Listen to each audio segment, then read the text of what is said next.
Falling stars of yesteryear were certainly no bed of roses.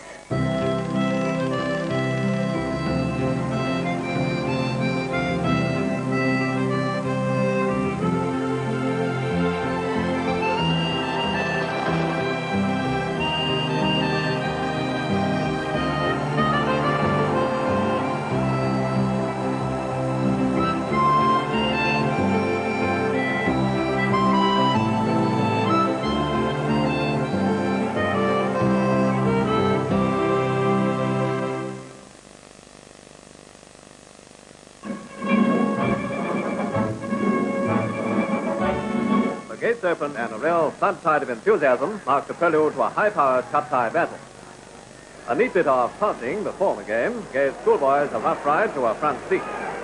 Well, it was rather funny because the headmaster, who of course wasn't very keen on football, of course, and I well remember him coming to me and saying, "Well, now, Finney, what do you want to be when you leave school?" And I said, "A professional football player." And he said, "My God, what an attitude, that kind of thing. What an ambition." And I said, "Well, that's what I wanted to be." And it was some 10 or 15 years on that I had rather an amusing incident, because I saw him coming riding up on a bike at the butcher's shop that I was attending, and I had a new Merc outside. So when he came in and said, "Oh, I take your point, Finney."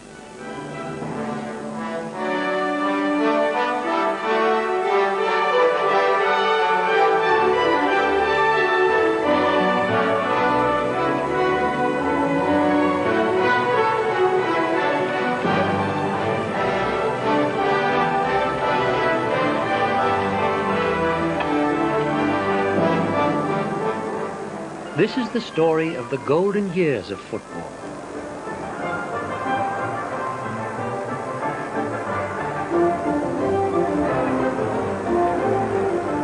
The legendary cup final of 1923 ushered in 30 years of record crowds.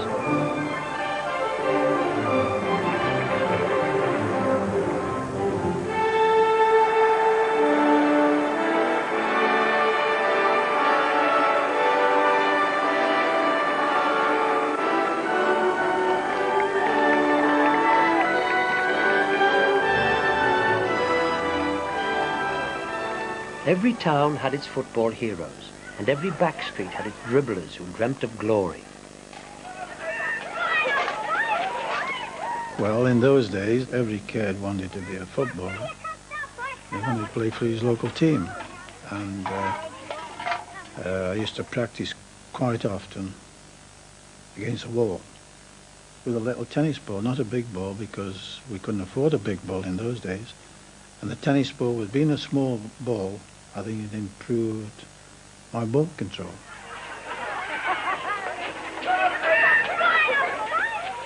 Well, I used to play in the streets there, you know, like the courts down for goals, five-a-side. Oh, they were happy days, those. They were great days. You never thought of anything else, only just having a game of football in the back street until the bobby come and shifted you.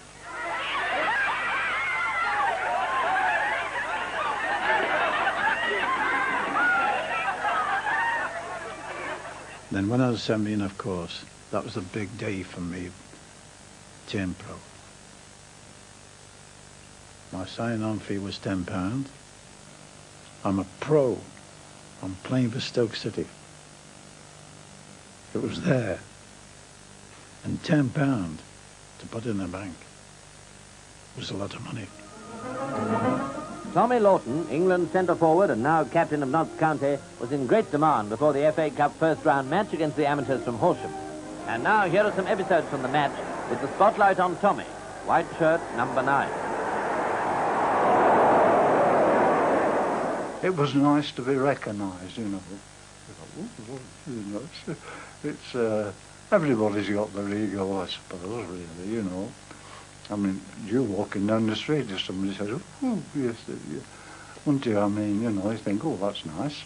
How dare you?" It wasn't unusual that the stars should appear in the dressing room. And we could talk with them and frolic with them, shall we say. And on occasions I might even been in the bath with them, but that's beside the point, really.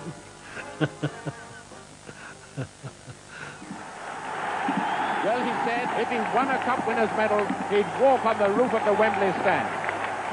And now he's won it, and holding the cup, presented to him by the Prince Philip. Well, it means a lot to me, really, because I don't think there's very many people. I think Tom Finney's another one. I think it's about 4 of us who've just played for the one club as a professionals all their lives.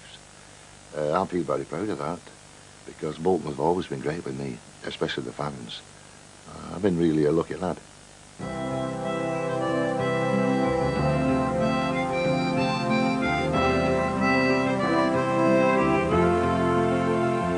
Thousands of boys fulfilled their dream of playing in the Football League.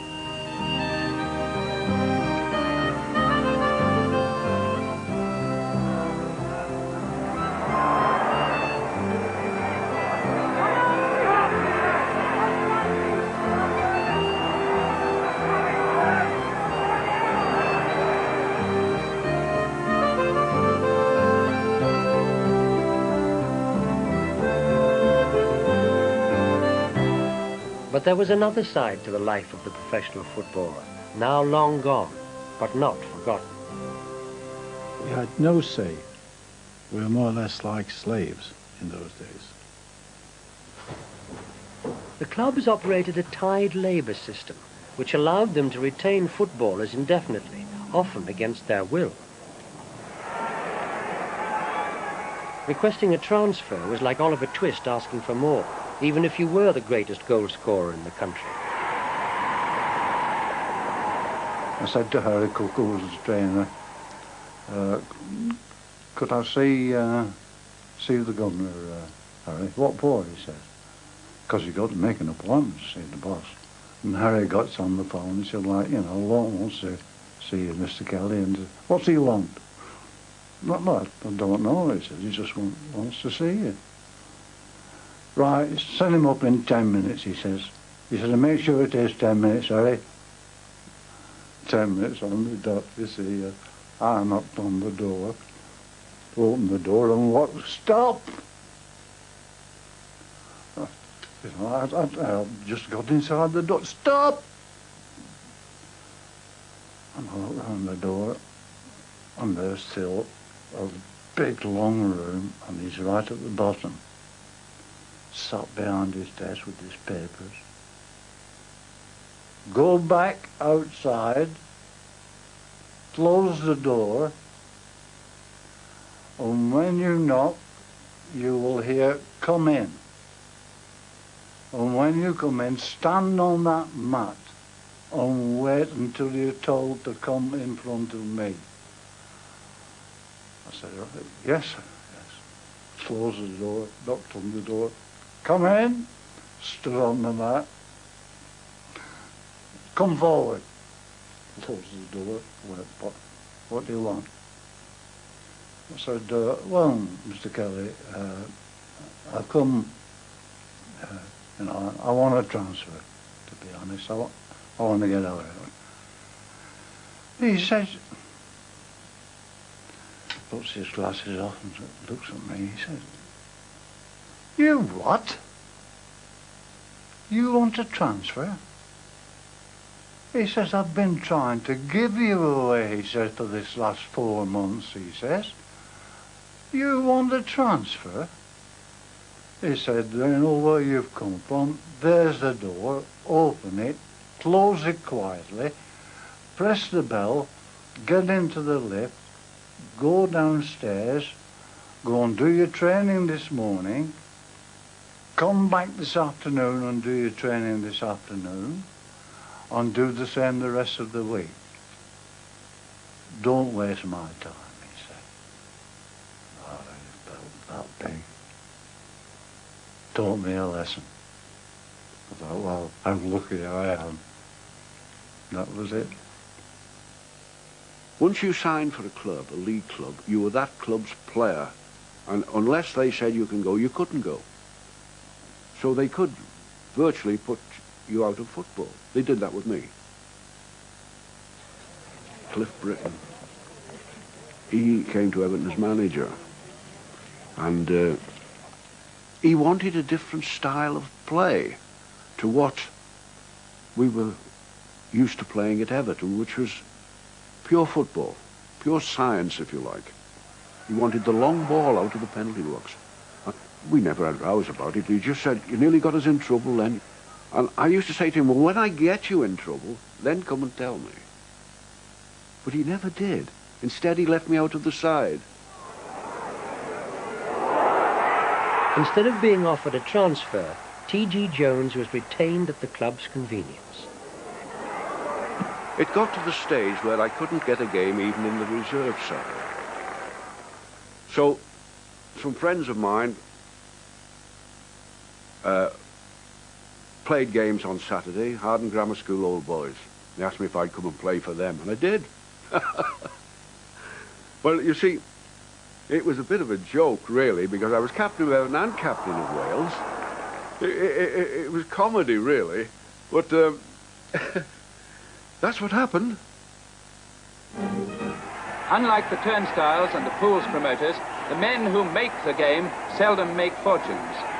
Some are lucky enough to become trainers, thus defying the time limit on a footballer's working life. But all too few survive beyond their middle 30s. It was in 1922, and I'll be 30 then. We were playing Plymouth Argyle in the league, and we were top two, you see. Either one or the other had to win to be winners of the league. And Moses Russell, I don't care if he's alive and hears me, he butted me in the mouth. That's all I remember. Next thing I was in the dressing room, dressed up to my waistcoat. We wore waistcoats in those days. I went home and decided that football was my line.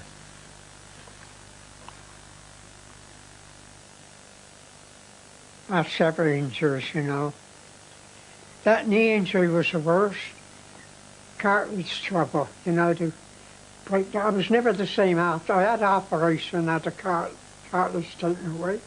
I was never the same after, though. I was practically finished. I feel it now. The only one thing they didn't break was my heart.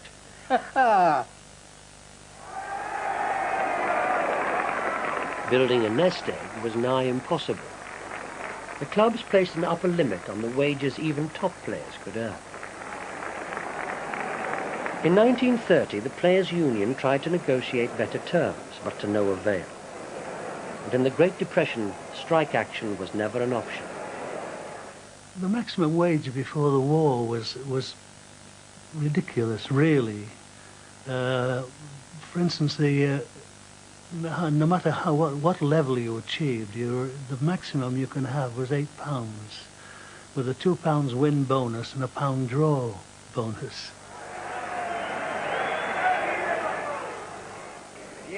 When he came from America, Babe Ruth, in 1938, he was watching the Arsenal play, and there was only 65,000 in the ground. And he says, what are the players getting for playing here? We noticed a big crowd, you know. And he got the shock of his life. He says, there must be bloody idiots. That was his remark to the press then. Which we were. And then again, you look at the people who came to see you play, when you looked at the money that they were earning, there was a big difference. I mean, in other words, you felt like a millionaire compared to the also-rans, if you like, and still they were going to pay to go and see you play. But even 60 years ago, the star players could expect some special treatment, with a few little extras. We got a leather suite, yeah. I think it was worth about £400. Remember then, though, £400 was a lot of money. If we were playing in an important cup tie or an important league match, and the boss would come out and say, you're on 25 quid for a win, you know. Hey, £25 is a good backhander if you're only getting tenner a week, isn't it? 2.5 times 2.5, it's 2.5 weeks' wages, you know, and it's tax-free. when I got transferred to Newcastle, Stan Seymour said, we're prepared to give you £500. And he threw me 500 quid down. 5 bundles, £100. So I said, thank you very much, and start picking it up. So what are you going to do with it, then? Well, I said, I'm trying to put it in the building site. He said, you can't do that. He said, because if you put a lump like that into building site, people are going to add up and make 2 and 2 to add up to 4, and they'll know where they're going from. So, okay, so Stan said, that's what I do. He said, take 100. There's 400 there. And Mr. Watt put it in the safe and let Len come and get £20 at a time until the other £400 is finished. And that happened every year that I got. So I was making more money, sort of illegal, if that's the word, than what it was. But that's how it went.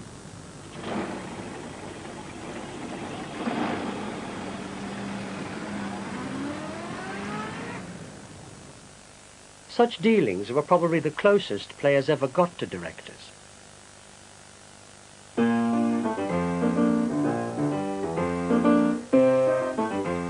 Most directors were not at ease when face to face with the working men who played the game.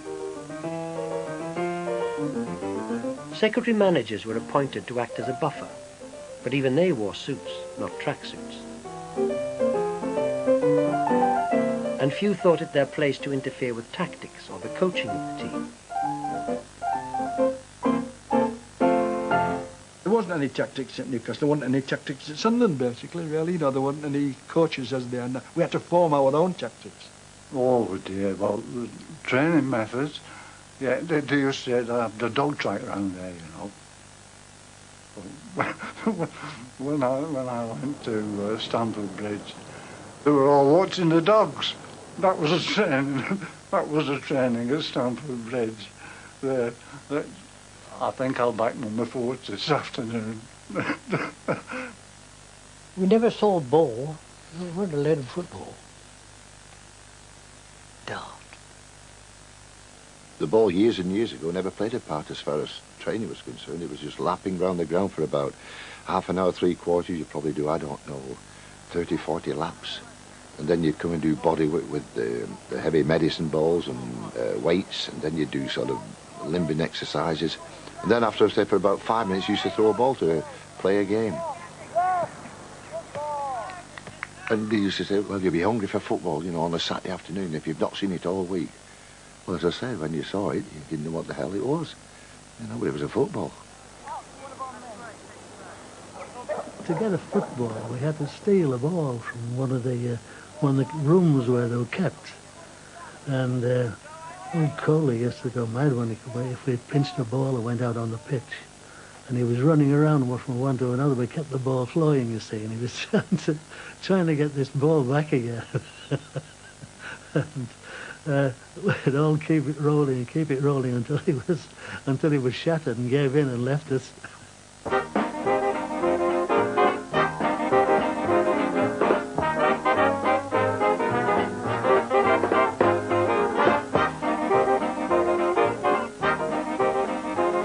Relations with players started to improve in the 1930s, when 1 or 2 secretary managers began to appreciate the value of coaching. The Wolves have a novelty in the shape of a kicking machine, which propels the ball in every direction and keeps all the players on the qui-vive. At Wolves, one of the great sides of the interwar years, some crude but effective methods were pioneered by Major Frank Buckley. He was a manager who would manage the club exactly how he wanted to. Major Buckley used to flood the pitch nearly every home game. It was quite well known in the football circles that any team that came to Molineux, when Major Buckley was manager, that they would be playing on a heavy pitch. And it was because he was convinced that he had a team of players who could play better on a heavy pitch than one that was dry. When we got down to Wolverhampton, the ground was a sea of mud. And there'd been no rain for ages. But they'd flooded the ground until Saturday morning. It'd been underwater, and we went on. Well, we were on our bottoms more than we were on our feet, to be quite honest. And I think we finished the game with about 8 players. Wolves are favourite to the team in black shorts. After scoring in the first half, Wolves carried all before them and scored another goal by Weston, making them 2-0 and putting them into the semi-final. They used to take these monkey gland things as a stimulant, and they must have taken them on this particular day because they murdered us. When we went to Wolves, we knew they were on these pills. And when we went in, I saw Stan Cullis, because having played with him in the England side, I only met him, you know, with being in the England side. Hello, Stan, I said, and he walked past me with glazed eyes.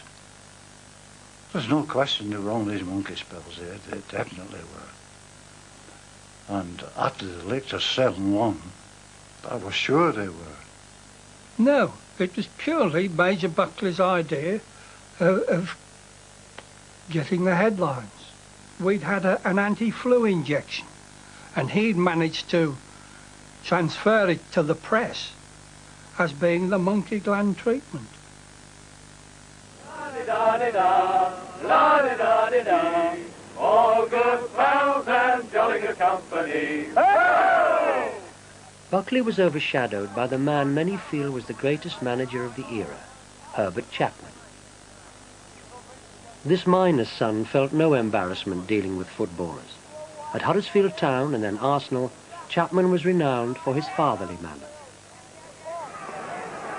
What a trainer, what a manager. He always had a glycerine tablet to give you, put in your mouth. I always remember that. First we put it in our mouth, get it on the food and throw it away, glycerine.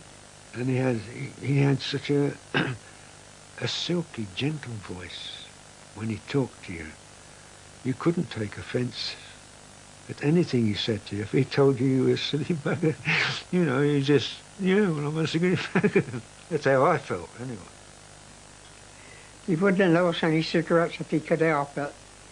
He used to look after us, you know, tell us to behave ourselves, no messing about, no ladies. Obviously, he wouldn't like you to go up Piccadilly and pick 1 or 2 flusies up.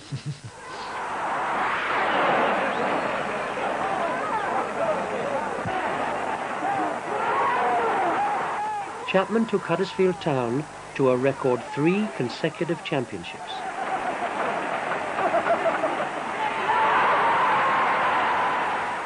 His success continued at Arsenal. Here's Mr. Herbert Chapman, the famous manager, with his lads at Highbury. And now I'm going to ask him to introduce them to you. Mr. Chapman? I must apologise this morning. I'm so husky I can scarcely speak. But my deputy, old Tom Whittaker, will perform. Now, Tom. What I do remember of him, he said, always remember this is a skillful game. And it is that football you have got to master. But they have one unusual game. They call it football tennis. You can head the ball or kick it, but you mustn't handle it. They had to keep it off the ground. So we learned an awful lot about ball play and ball control and mastering the football on that game. And then we had a shooting box where it used to come off at all angles, and you'd whack it from all angles. Drake kicks off for Arsenal in the league match against Villa wearing white shorts. Arsenal goes quickly ahead thanks to their centre-forward Drake, who has apparently decided to win the match on his own.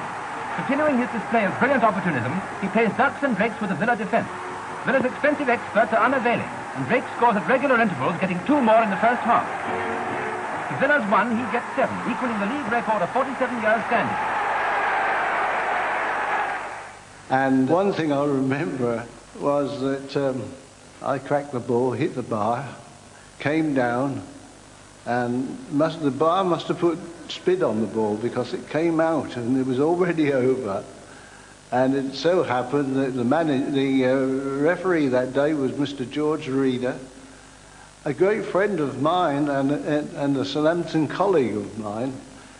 And I claimed for the goal, for another goal, and he said, "Oh, well, I'm in 10." He says, "You've got 7 already." Everyone knows that the newsreels won the cup final, though Arsenal got all the credit. Captain Alex James, with goal scorer Drake, refused to hand over the cup to our heroic cameramen. And quite a number of soccer fans turned out to see the conquering heroes arrive at the Islington Town Hall for their civic reception. Arsenal won the FA Cup and 2 championships under Chapman.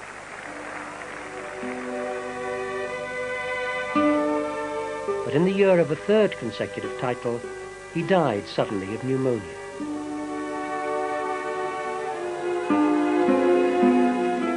In raising the esteem of his players, Chapman became the godfather of the great managers to come.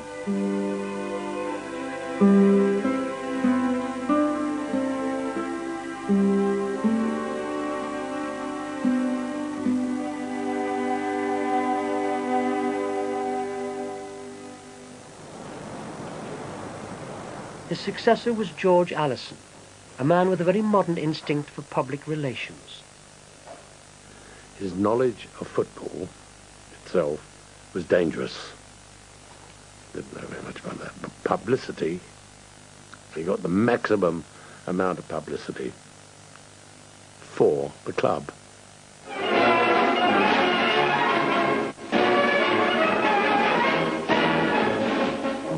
I can't tell you anything, gentlemen. You've got to wait and see Mr. Allison. Well, where is he? I don't know. If I knew, I could tell you. But I don't know anything about it. I can't gotta get tell you. him down. Wait a minute. Wait a minute. Please, what's happened to Mr. Doyce? I'm sorry, young lady. I'm afraid he's dead. What are you pressing, George? Come on, he's trying to get the right number, the right side up. Come on, lads. We were all thrilled to death to be involved in an actual film. I've got a photograph with 2 of these lovely film stars on the playing pitch with their arms around me and all that in those days. Oh dear, can you imagine? They were beautiful. And there was me about, what, 18 years of age, 17, 18 years old.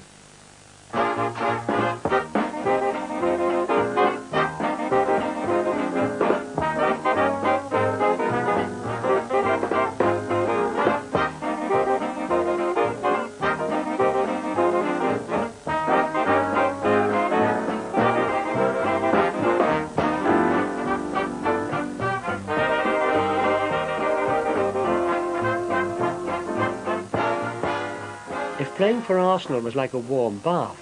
Playing for your country could be more like a cold shower.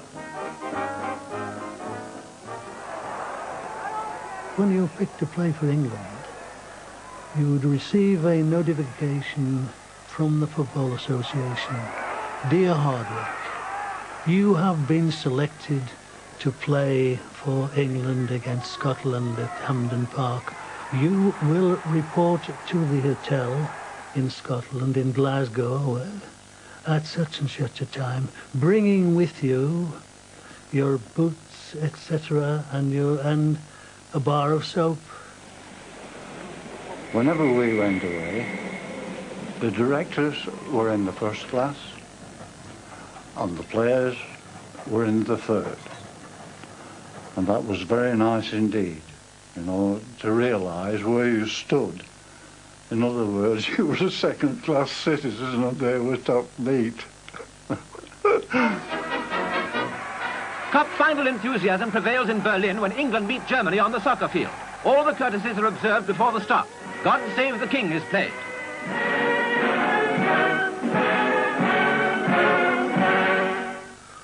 We could see that it was a game that had been fashioned with propaganda intentions right at the start. We were informed by the FA that we were to give the Nazi salute. And I, along with other players in the England team, objected. But at the same time, we were informed in a nice diplomatic way that if we didn't give the Nazi salute, we wouldn't be selected for any future England games. And then the British ambassador, Sir Neville Anderson, he came and talked to us, and then we decided we would do the salute. Yeah. And that was the time when the secretary, Sir Stanley Rouse, he said, win today, there'll be a case of cutlery.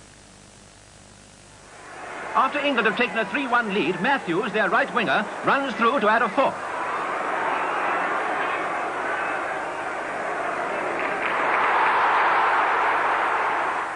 When we played, we were a club side, and the FA ordered us to, we'd got to give the Nazi salute, you see. So, Jimmy Hogan told Alec Massey and the Scops lads, he says, we've got to do it, you know, we've got to, I know you don't want to do it, you've got to do it, so we went to the centre of the field. Folks just square-headed. I gave them the 2 fingers and they cheered like mad.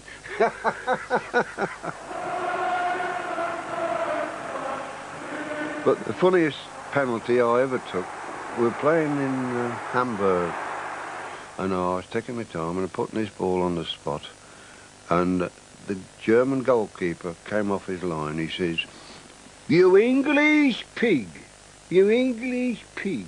He was trying to put me off, you see. I says, all right, mate, I said, you keep calm. I says, you get back on your line. I says, and I'll endeavour to knock you a square head into a round un. And it just missed his head going in and hit the stanchion, just missed his head coming out. And he was in the floor, and I says, you lucky little un.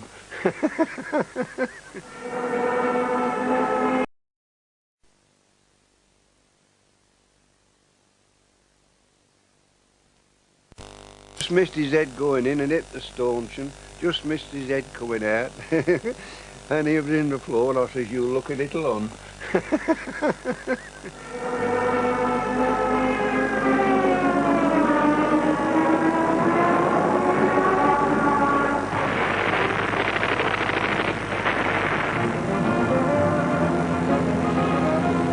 Sportsmen in uniform. They're to be found in many different places in Britain and overseas. Here's Bartram, the Charlton goalie, recognize him? And Drake, with a rifle on his shoulder instead of a soccer ball at his feet. The league programme was suspended during the war, but there was still plenty to kick and scream about at home and abroad.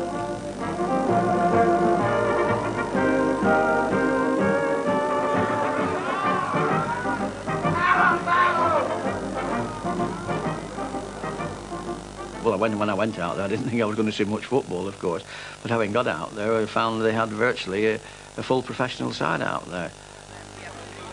I was actually in the cookhouse, I was in the stores, and I was mainly playing football, I would say. And there were lots of lads that were just pulled together. They were good amateurs, you know, that played with sort of top-level amateur side. Rather to my surprise, I found myself picked for the regimental team. We used to play in the desert when we were back from the warfare, and Tom Finney was posted to us a cook. Apart from Matthews, I think he was probably the biggest name in football then. And we couldn't imagine that our stew was going to be cooked for us by Tom Finney for very long, because he was world famous by that time.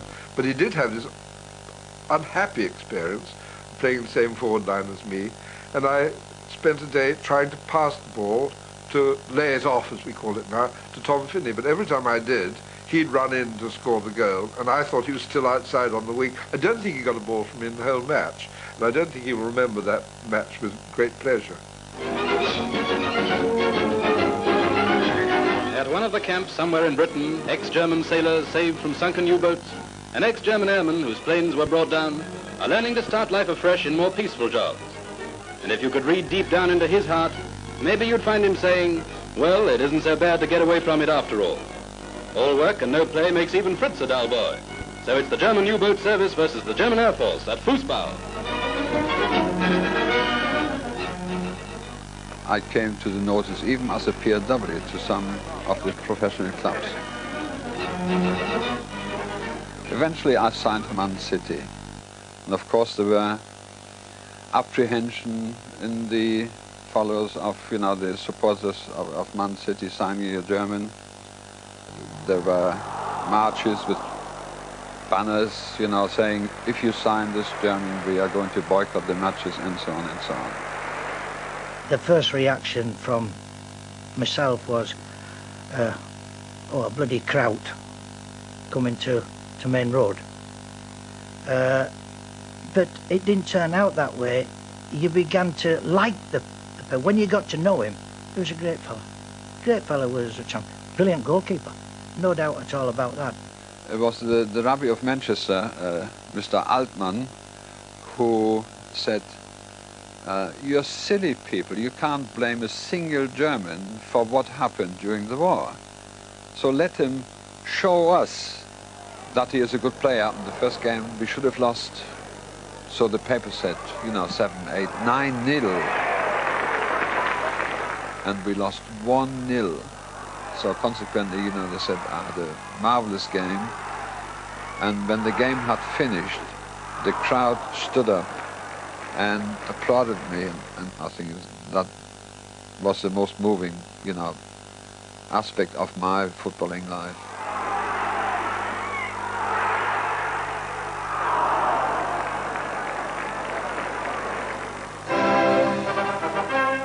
When the season began, nearly 1,200,000 people went to see the opening games, and I believe that's an all-time record. About 65,000 of them were at White Hart Lane to see how the promoted Spurs would fare in their battle against Blackpool. Not that there weren't sideshows, as you'll notice.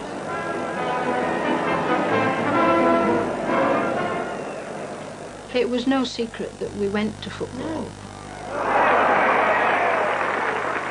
We would leave school, there was a back entrance, and we'd take our school hats and push them in our satchels and make ourselves not look like, as much as we could, not look like girls from the county grammar school.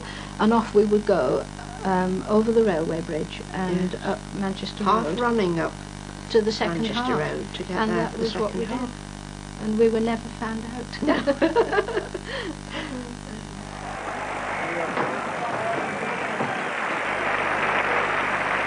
The boom in attendances caught Burnden Park, Bolton's ground, dangerously unprepared. They were starved of football, you see, during the war, and Stoke City had Stanley Matthews, who were, he wasn't a great attractor. And I think that contributed to that day. We got into the stand about 3 rows from the front. We had a good view of what was going on, but little did we realise that it was serious, so serious. You were going up there, climbing on the railway, walking along back at ground and climbing over. And it caused a lot of pressure on this end.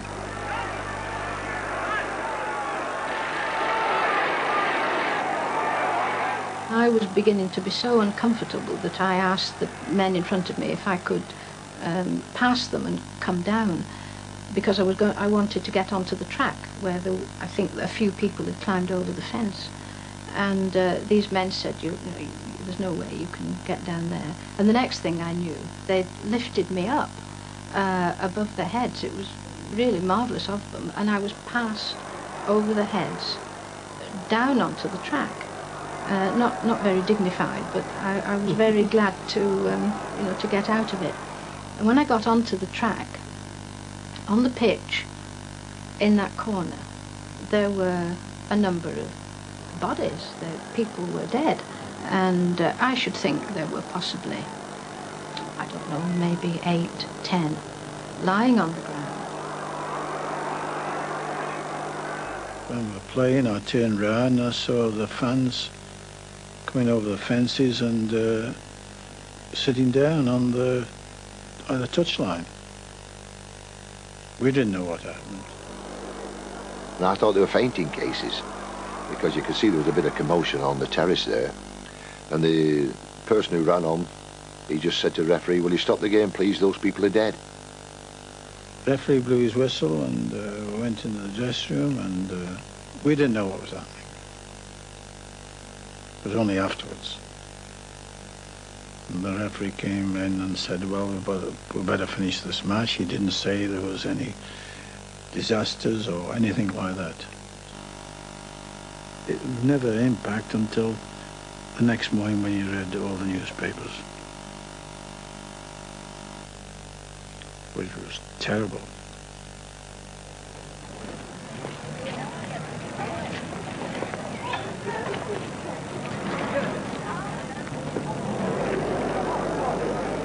Matthews and Lofthouse met again on happier occasions, but none so famous as in the Cup final 7 years later. For many, the abiding symbol of a golden age. Stanley Matthews presented to Prince Philip with the Blackpool and Bolton teams. What a year, what a day it was, this Coronation Cup final of 1953. Everyone in Britain wanted Stan Matthews to win a cup final medal because he'd won every other honour and he'd never won a cup winner's medal. And I think, apart from Bolton people I'm talking about, the first sensation of a sensational cup final came in the first minute. Bolton attacking, the ball comes into centre forward Lofthouse, who shoots from long range and beats far. 1-up to Bolton. what I remember mostly about it is winning 3-1 and 17 minutes to go. And I thought, not that it made any difference, I thought, like, well, we're still here, we're going to win here. And 3-1, and then suddenly Matthews came into the act. Then a pass found Stanley Matthews. A burst of speed, the Wizard's touch, and the ball scrambled home. Blackpool were fighting back. Now, it was 3-3. I don't know how long it was to go. And the ball was pushed out, and there's only one move I'm going to do. And if I can beat him on his left side, I'm in the box. I'm in the penalty box. And as I beat him, there's a big gap, and Bill Perry. You know, it was a simple pass. And this time, the goal that won the cup.